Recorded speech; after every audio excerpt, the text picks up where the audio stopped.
Since 2003, this is the Sports Source, East Tennessee's #1 sports talk show. Brought to you by Junk Be Gone and the Garza Law Firm. With your host, John Pennington. The Sports Source starts now.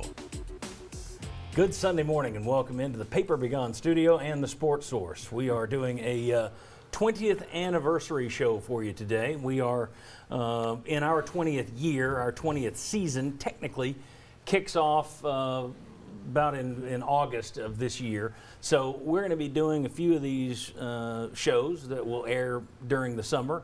Some of them will air while we are rebuilding, putting together a new studio, as this one will be gone.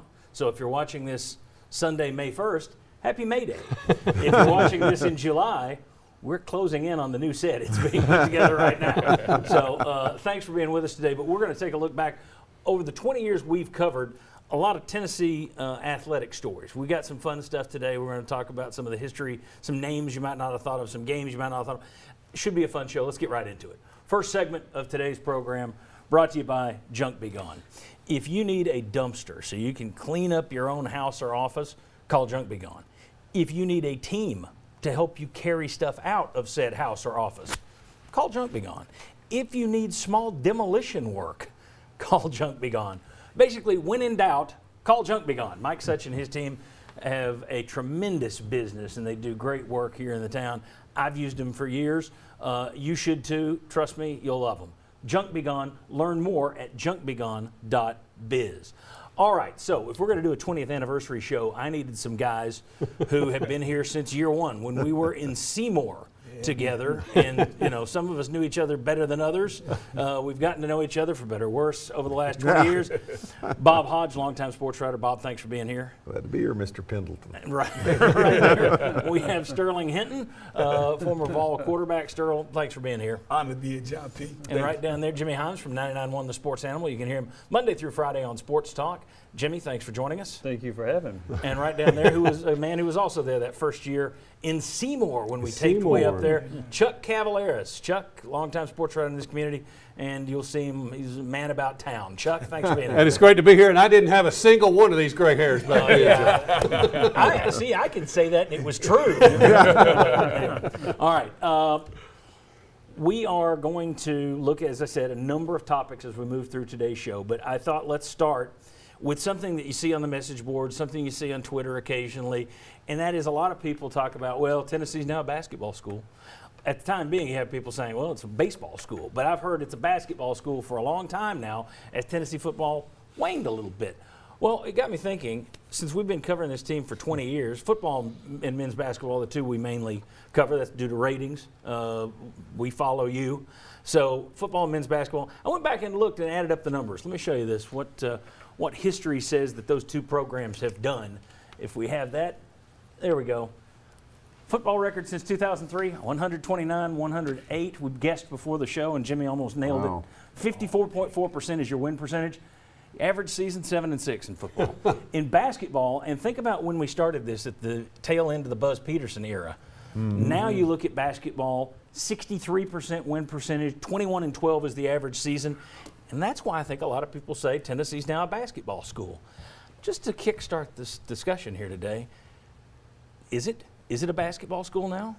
Basketball is stronger than football, but no. No.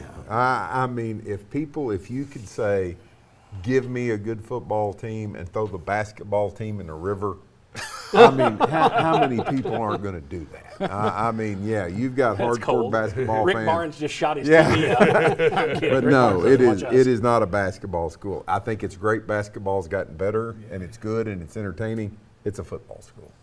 You agree with that, Sterling? Absolutely. The tradition just says it's a football school, but we're more than happy to enjoy these big wins our basketball program has given us. I mean, I remember going to a basketball game, and literally it'd be 1,000 people in the stands.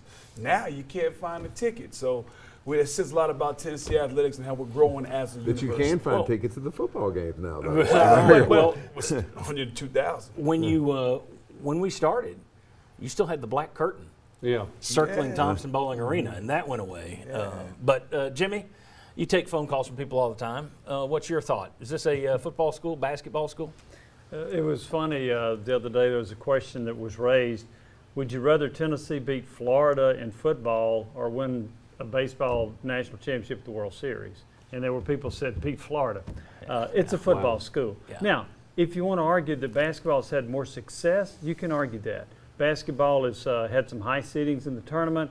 They've been ranked number 1 under 2 different coaches, so they've had more success, as your number suggested. But that doesn't mean that it's gone from a football school to a basketball school. There's still the passion for football. We still take more calls in football. We take calls in football on our show year-round. We don't do that in basketball. And I just think the fans here would much rather have greater success in football than any other sport. Yeah, I don't know if I'd say throw them in the river, but the sentiment is probably right. Down by the Lane Kiffin sewage treatment plant. Right? Well, just look at the SEC. The SEC as a whole is very much a football league, right? I mean, and it's regarded as the best in the country. You better be a football school.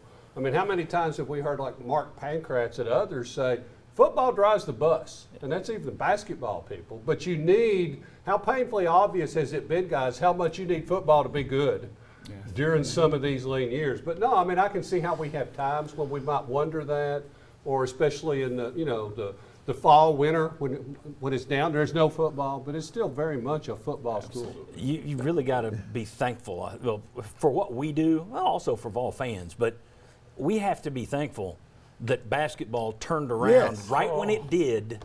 Can you? I mean, there've been some lean years in basketball as well when Rick Barnes arrived and was trying to rebuild it after Pearl left, and Konzo was trying to rebuild it. And the Donnie Tyndall. You had some down stuff there, but if we had had to put up with 15 years of bad basketball and bad football, it would have been miserable for us. And fans, they would have been ones jumping into the river. Well, and everybody, obviously, you want them both. Sure, you want all. You baseball, want it all. women's Baseball, I mean, tennis, if they play cricket over there, people want a good cricket team.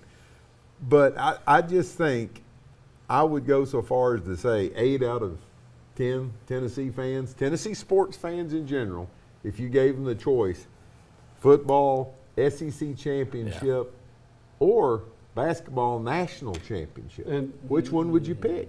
And I think it would rather be a football SEC championship. If you win a football SEC championship, you're going to be in the mix for a football national championship. Exactly. I mean, that's just And John, you had a very telling graphic fairly recently, or we've shown it. You had the chance to get to the Sweet 16. Did you get to the Elite 8? Did you get to the Final Four? To me, there's a lot of basketball programs out there that are taking that step and are getting it. Tennessee hasn't been able to do that. They've had great attendance, top 3 in the country, top 5. And when you look at it that way, you're up there, but you need them both to be good. Well, I think, we get into Middlesboro, Kentucky, and some other counties right there in southeast Kentucky. I grew up in Middlesboro. And the people there pretty much split. You get your Tennessee fans and Kentucky fans. Those folks watching us today know that it's almost a complete flip-flop because the Kentucky fans up there, they're pretty good at basketball right now. It's gotten good, and they're showing up for the games. It's exciting. They want basketball. It's still a basketball school. Whereas down here, it's just a mirror image of that. Basketball's gotten good. People love it. People enjoy it. But it's still a football school. True. Okay. All right, very good. I tell you what, let me run through some of the things we're going to do for you today. We're going to be talking about the biggest villain for Tennessee fans over the last 20 years. We're going to talk about the biggest hero over the last 20 years. Terms that have come into the UT lexicon over the last 20 years. With, like an Archie Who. Do we have any that are going to stick around for 50 years? We may. But next, let's talk about what-if scenarios, the narrow misses, the twists of fate that could have changed the UT athletic department over the last 20 years since we launched in the fall of 2003. The biggest what-if scenarios of the last 20 years. That's next on the Sports Source.